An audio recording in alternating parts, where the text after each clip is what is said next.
Fövqəladə Hallar Nazirliyinin funksiyalarının biri də ondan ibarətdir ki, insanların təhlükəsizliyi tam şəkildə təmin olunsun.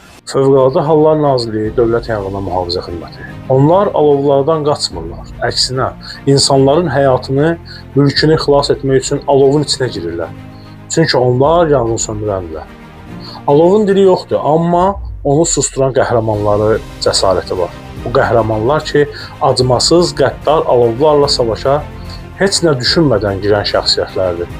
Bəziləri düşünür ki, bu sadəcə onların peşəsidir. Xeyr, insan öz həyatını təhlükəyə ataraq başqa bir həyatı xilas edirsə, bu artıq təkcə iş deyil. Bu, insanlığın, vicdanın və böyük cəsarətin göstəricisidir. Yanğın zamanı artıq orada vəzifə fərqi qalmır. Rəhbər şəxslər belə rəhbər olduqlarını unudaraq, əməkdaşları öz iş yoldaşları ilə çiyin-çiyinə, canları bahasına alovla mübarizəyə qoşurlar. Çünki həmin an böyük rütbə insan həyatı xilas etməkdir. Əsl ali rütbə, əsl böyük rütbə elə budur. Onlar cəsarətli qəhrəmanlardır. Bu cəsarət isə sadəcə peşə deyil, böyük ürəyin və insanlığın göstəricisidir. Fövqəladə Hallar Nazirliyi Dövlət Yanğın Mühafizə Xidməti.